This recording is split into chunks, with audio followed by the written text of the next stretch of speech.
लोकसभा चुनाव के नतीजों के बाद भाजपा के अंदर खाने लगातार मंथन का दौर जारी है।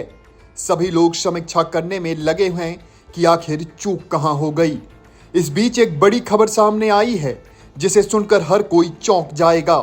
दरअसल लोकसभा चुनाव के दौरान जमीन पर लोगों में सरकार के एक कार्य को लेकर काफी नाराजगी थी, जिसका असर परिणाम में भी देखने को मिला। जी हां, हम बात कर रहे हैं अग्निवीर योजना की, जिसको लेकर विपक्ष ने चुनाव में माहौल बनाया। अब मोदी सरकार अग्निवीर योजना पर बड़ा कदम उठाने वाली है।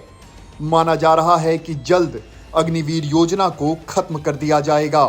हालांकि अभी तक इसकी पुष्टि नहीं हुई है, लेकिन जिस तरह भाजपा के सहयोगी दल जदयू के वरिष्ठ नेता केसी त्यागी ने अग्निवीर योजना की समीक्षा करने की बात कही थी, लेकिन जिस तरह भाजपा के सहयोगी दल जदयू के वरिष्ठ नेता केसी त्यागी ने अग्निवीर योजना की समीक्षा की बात कही थी, उससे यह लगने लगा है कि यह योजना जल्द ही खत्म कर दिया जाएगा। चुनाव के दौरान जब भाजपा को यह एहसास हुआ कि इस योजना के कारण युवा वर्ग उनसे छिटक रहा है, तो रक्षा मंत्री राजनाथ सिंह ने इस योजना की समीक्षा करने की बात कही थी। गौरतलब है कि अग्निवीर योजना को लेकर युवा वर्ग के बीच काफी रोष है।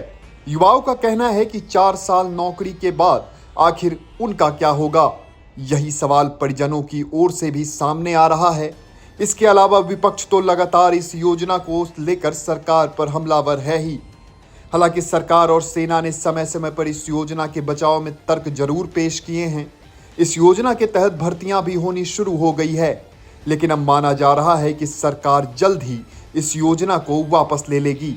इसके अलावा जो जानकारियां सामने आ रही हैं, उसके तहत इस योजना से जिन लोगों की भर्ती होगी, उनमें से तकरीबन 60 से 70% युवाओं को सेना में परमानेंट नौकरी दे दी जाएगी। फिलहाल 25% को ही परमानेंट किया जा रहा है। दरअसल तीनों सेना से फीडबैक लेने के बाद यह फैसला लिया गया है कि अग्निवीर योजना के तहत बहाल होने वाले युवाओं में 60 से 70% को परमानेंट नौकरी दी जाएगी। हालांकि अभी तक इसे सार्वजनिक नहीं किया गया है। इस रिपोर्ट पर सरकार और सेना के बीच मंथन चल रहा है। अब देखना यह होगा कि सरकार इस निर्णय को कब सार्वजनिक करती है।